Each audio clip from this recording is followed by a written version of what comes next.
داتا صاحب کا عقیدہ، چونکہ جو اب طریقہ یہ ہوتا ہے علماء کہ اس دور میں جس چیز کی ضرورت ہوتی ہے اسی پر وہ بحث کرتے ہیں، یہ علماء کا طریقہ رہا ہے شروع سے کہ وہ بزرگان دین کی ان تعلیمات کو عام کرتے ہیں جو بزرگان دین، دیکھو ان بزرگان دین نے جو عقائد اپنائے، داتا صاحب آپ جانتے کتنے بڑے اللہ کے ولی، ان کی ولایت میں کوئی شک ہے؟ بولو، آپ بولیں گے تو میں آپ کو بڑی عام بات بتاؤں، دو باتیں آپ کو بتانی، بڑی عام بتانی، ان کی ولایت میں کوئی شبہ ہے؟ اونچا بولیں۔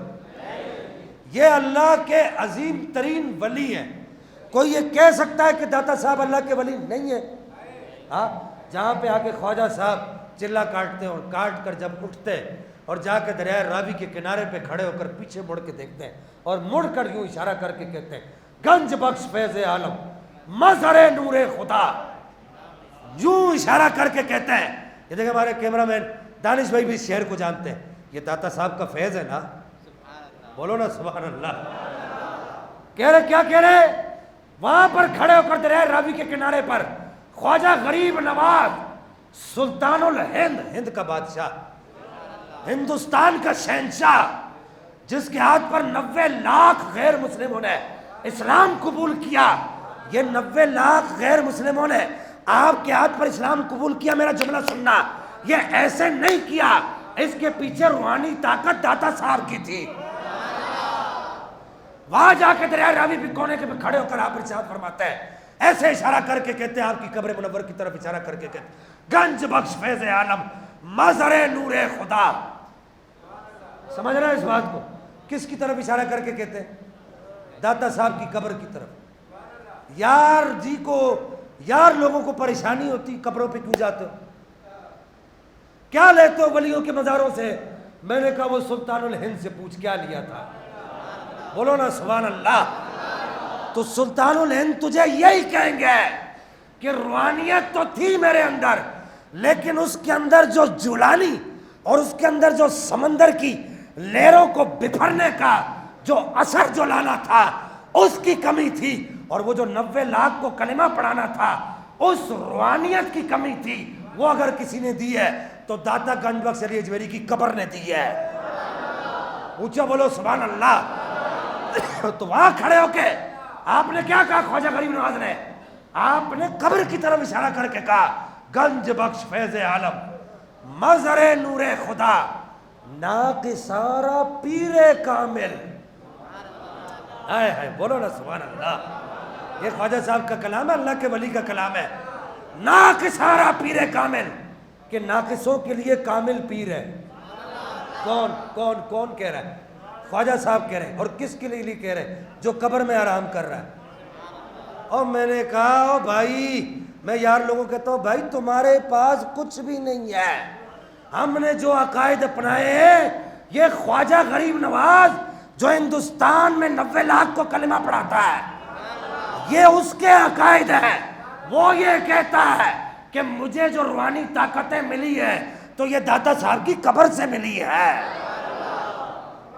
تو کیا کہا کہ ناقصارا پیلے کامل، یہ جو قبر میں لیٹا ہوا ہے نا، یہ جو قبر میں لیٹا ہوا ہے، مر گئے تو کچھ نہیں کر سکتے۔ میں نے کہا تیرے کچھ نہیں کر سکتے، ساڑھے کردے نے، اونچا بولو نا سبحان اللہ، ساڑھے کردے نے تے کیتا بھی ہے۔ یہ تو ایک خواجہ صاحب نظر آ رہے ہیں نا، اگر آپ تاریخ پڑھیں نا، اگر آپ کشف المحجوب پڑھیں اور دیگر کتابیں پڑھیں، خزینۃ الاصفیاء پڑھیں، سفینۃ الاولیاء پڑھیں، آپ کو پتہ چلے گا پوری دنیا سے اولیاء جو لاہور اور پاکستان میں آئے وہ صرف داتا صاحب سے روحانی فیض حاصل کرنے کے لیے۔ یہ لاہور میں آپ کو جتنے بزرگوں کے مزارات نظر آ رہے ہیں نا، لاہور میں ادھر ادھر آگے پیچھے چلے جائیں تو آپ کو جتنے بھی بزرگ لاہور کے اندر مزارات ہیں، یہ سب داتا صاحب سے روحانی فیض حاصل کرنے کے لیے۔ داتا صاحب سے کس داتا صاحب سے؟ قبر میں آرام کیے ہوئے داتا صاحب۔ ہاں، ان سب سے پوچھو تمہارے عقیدے خراب تھے تو وہ داتا صاحب کا عقیدہ، اب سب داتا صاحب کا عقیدہ ٹھوک بجا کے ہوگا کہ نہیں ہوگا؟ داتا صاحب، یہ باب نمبر 7 ہے، اس کا باب ہے صحابہ کرام میں اہل طریقت کے مشائخ اعظام۔ کیا بولو کیا ہے؟ اس میں کہتے ہیں کہ سنو لوگوں، سب سے بڑا جو پیر ہے نا، سب سے بڑا جو پیر ہے صحابہ کرام میں شیخ الاسلام بعد از انبیاء خیر الانام، بعد از انبیاء خیر الانام، اور خلیفہ و امام، لفظ کیا ہے؟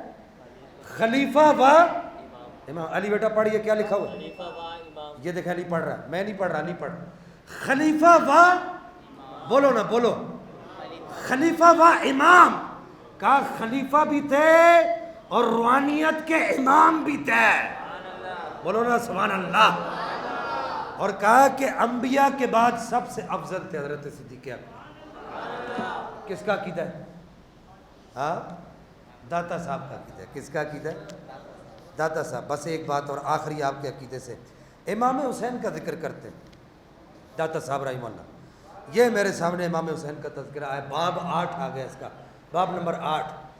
آپ کیا لکھتے ہیں؟ داتا صاحب لکھتے کہتے جب تک حق غالب رہا، سننا یہ عقیدہ بڑا اہم ہے، کہا جب تک حق ظاہر و غالب رہا آپ حق کے فرمان بردار رہے۔ آج اگر کوئی پیر، اگر کوئی عالم، کوئی مفتی، کوئی محقق، کوئی مدبر حضرت معاویہ کا نام لے تو بعض آستانوں کے پیران اعظام کو پریشانی لگا، وہ معاویہ کا نام لے لیا، معاویہ کا نام لے لیا، معاویہ کا نام لے لیا۔ کیوں بھائی؟ معاویہ، حضرت معاویہ کا تمہارے ساتھ کنچے کھیلتے تھے؟ تمہیں شرم نہیں آتی؟ نبی پاک کے صحابی کا نام اتنی بے ادبی سے لیتے ہو؟